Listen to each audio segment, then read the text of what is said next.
Does ChatGPT's search volume predict semiconductor stocks? 195 weeks of data says no. Here's a trade that seems obvious. ChatGPT launches. People go crazy for AI. More AI means more chips. More chips means better earnings for semiconductor companies. Better earnings means higher stock prices. So when ChatGPT's search volume goes up, buy Nvidia. It's clean. It's logical. It feels right. And there's data that seems to back it up.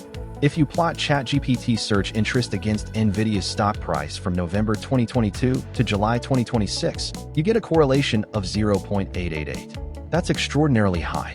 For reference, a correlation of 1.0 means two things move in perfect lockstep.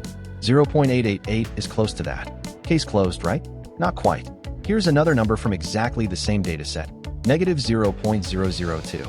That's the correlation between weekly changes in ChatGPT search interest and weekly changes in Nvidia's stock price. -0.002. Essentially zero. No relationship whatsoever. How can the same data produce both 0.888 and -0.002? That's the question this video answers. And the answer reveals one of the most important and most commonly misunderstood concepts in data analysis, investing, and pretty much any field where people use charts to make decisions. The chart everyone believes. The numbers are real. Let's start with what's genuinely true, because it's genuinely extraordinary. From November 2022 to July 2026, roughly 3 years and 9 months. Here's what happened to semiconductor stocks. SK Hynix, up 1,982%, nearly 20 times. Nvidia, up 1,361%. AMD, up 739%. TSMC, up 546%. ASML, up 275%. These are not rounding errors. These are some of the largest sustained gains in the history of major industrial companies. Over the same period, ChatGPT search interest went from essentially zero, the day before it launched nobody was searching for it, to a peak of 100 on Google's normalized scale. Plot them together. They both go up. Dramatically. The correlation coefficient comes out at 0.888 for Nvidia. This is a compelling chart, and it tells a compelling story. Artificial intelligence interest drives semiconductor demand, which drives semiconductor earnings, which drives semiconductor prices. The search volume is the leading indicator. The problem with this story. Here's where it gets interesting. The correlation of 0.888 is measuring something specific, the relationship between the price level of ChatGPT search interest and the price level of Nvidia stock. But that's not the question a trader or investor actually cares about. The question an investor cares about is this. If search interest goes up this week, does the stock price go up next week or next month? That's a completely different calculation. Instead of comparing levels, you compare changes. The week-over-week percentage change in search interest versus the week-over-week percentage change in stock price. When you run that calculation on 195 weeks of data, the correlation is -0.002, not 0.888. -0.002. The story that seems so obvious has completely disappeared. Why this happens? The reason both numbers can coexist is called a shared time trend. Both ChatGPT search interest and Nvidia's stock price spent most of the period between November 2022 and July 2026 going up. ChatGPT search interest went up because artificial intelligence became mainstream. Nvidia went up because AI infrastructure spending exploded. These are both downstream effects of the same underlying phenomenon, the commercialization of large language model AI. But they're not causing each other. They're both being caused by something else. When two unrelated things both trend upward over the same period, they'll show a high-level correlation, even if there's zero causal relationship between them. This is called spurious correlation, and it's one of the most dangerous traps in data analysis. What 195 weeks actually shows: the lead lag analysis. If ChatGPT search volume is genuinely predictive of semiconductor stock performance, there should be a detectable signal in the timing. Specifically, if people searching for ChatGPT signal increasing AI adoption, which signals increasing chip demand, which signals increasing earnings, that chain of causation takes time. Search interest should lead stock prices by some number of weeks. So we tested it. Every lag from 1 week to 4 weeks. Does this week's search change predict next week's or the week after's stock return? The results. 1 week lag. Nvidia R equals plus 0.010. SLXX R equals minus 0.036. Not significant. 2 week lag. Nvidia R equals minus 0.013. SLXX R equals minus 0.012. Not significant. 3 week lag. Nvidia R equals plus 0.008. SLX R equals minus 0.034. Not significant. For week lag, Nvidia R equals minus 0.026. SLX R equals minus 0.018. Not significant. Not a single lag produced a correlation above 0.1 in absolute terms. The search volume signal completely fails to predict stock returns at any horizon from 1 to 4 weeks. We also tested the reverse. Do stock price movements lead search interest? Same result. No significant relationship in either direction. The rolling correlation. Here's another way to see this clearly. Instead of calculating one correlation for the full period, we calculated a rolling 26-week correlation, essentially asking, in each 6-month window, what's the relationship between search changes and return changes? The result ranges from negative 0.531 to positive 0.464. Think about what that means. In some 6-month periods, the relationship is mildly positive. In other 6-month periods, it's strongly negative. In mid-2025, the correlation hit negative 0.53, meaning that when search interest was rising, stock prices were actually falling. If search interest genuinely drove stock prices, the rolling correlation should be consistently positive. Instead, it oscillates around zero with no consistent direction. The average rolling correlation is negative 0.052, essentially zero. What the weekly return data actually looks like. Nvidia's average weekly return over the period was plus 1.58%, with a standard deviation of 6.3%. Single-week moves range from negative 15.81% to positive 24.6%. That volatility swamps any signal that search volume might contain. The noise in weekly stock returns is so large that even genuine predictive factors struggle to show up clearly in short-term correlations. This is actually a key insight. Even if AI search interest had some theoretical relationship to semiconductor demand, that relationship operates over quarters or years, not weeks.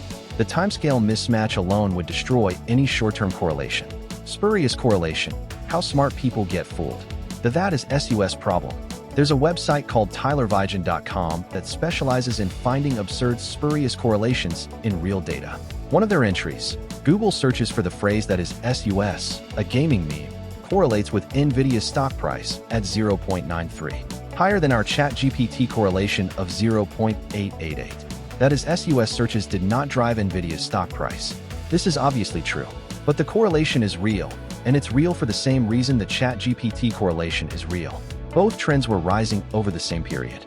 The same analysis finds that searches for who is Elon Musk also show high correlation with Nvidia.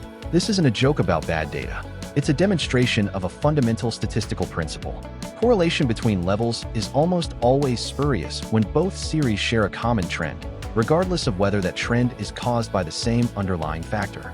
Why this is especially dangerous for investors. Spurious correlations are dangerous in general. They're especially dangerous for investors because investment narratives make them feel real. ChatGPT's search volume correlates with Nvidia doesn't just produce a number.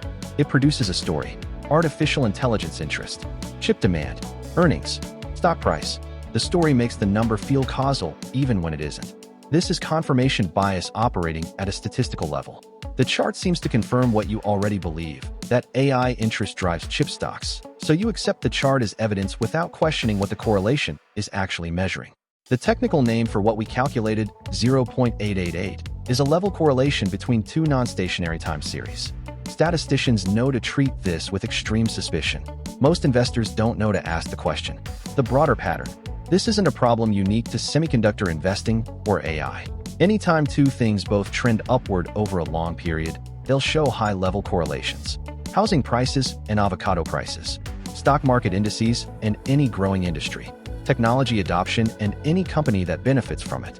The test for whether a correlation is real, whether it contains actual predictive information, is always the same. Look at changes, not levels. Ask whether week-over-week or month-over-month changes in one series predict changes in the other. If the answer is no, the level correlation is spurious, and building an investment strategy on it is building on sand. What actually moves semiconductor stocks? The real drivers. If ChatGPT search volume doesn't move semiconductor stocks, what does? The data from this analysis period tells a clear story. In July 2026, SK hynix announced a $75 billion HBM supply agreement with Nvidia. Samsung signed a $200 billion partnership with Broadcom through 2030. These announcements were made at what was called the AI Declaration Summit in San Francisco. Samsung's second quarter 2026 operating profit, approximately 86 trillion Korean won, 18 times the prior year. Micron's most recent quarter, revenue up 4 times year-over-year, with HBM sold out through 2027. HBM supply is expected to remain tight through 2027, with SK Hynix holding 56.4% market share and structural demand growing at 40% annually through 2030. These are the real drivers, not search volume, actual purchase orders, actual contracts, actual earnings. The relationship is this: AI infrastructure spending, chip orders, revenue recognition, earnings beats, stock re-rating. Search volume is a co-traveler on this journey, not a driver of it. The valuation picture. Where does this leave valuations today? UBS analysis puts the forward price to earnings ratio for the semiconductor sector at approximately 26 times, elevated but dramatically lower than the 150 times seen at the peak of the dot-com bubble. Morgan Stanley has issued what it called a chip Grim Reaper note, recommending underweight positions despite the strong fundamental outlook. The United States Treasury has flagged AI bubble risks. Hyperscaler AI capital expenditure is projected at $805 billion in 2026 and $1.116 trillion in 2027. The fundamental bull case is real. HBM shortage through 2027. 92% earnings growth projected for 2026. Structural demand from data centers absorbing 70% of global memory production. But that bull case is already largely priced in. What this means for how you use data. The practical takeaway from 195 weeks of analysis is this: Google Trends data is not a short-term trading signal for semiconductor stocks. The statistical evidence is unambiguous. Anyone telling you to buy chips because ChatGPT search volume went up this week is selling you spurious correlation dressed as insight. What is worth watching? Actual earnings reports and guidance. Hyperscaler capital expenditure announcements. HBM supply contract disclosures. Data center construction starts. Nvidia's quarterly revenue guidance. These are the variables that actually contain information about future semiconductor prices. They're harder to track than a Google Trends chart. That's precisely why they're more valuable. The deeper lesson. There's a more general principle here that extends beyond semiconductor investing. We live in a world where data is abundant and charts are easy to generate. The ability to find correlations has never been easier. The ability to distinguish real correlations from spurious ones has never been more important. The 0.888 number is real. The chart looks convincing. The narrative makes sense. And the underlying claim that search volume predicts stock returns is completely unsupported by the data. Nvidia is up 1,361%. SK Hynix is up 1,982%. These gains are real, and they're driven by real things. The build-out of AI infrastructure. The dominance of HBM in the AI accelerator supply chain. The structural shift of data center economics. Understanding those real drivers, not Google Trends, is what gives investors an edge. Correlation tells you two things move together. It doesn't tell you why or whether it will happen again.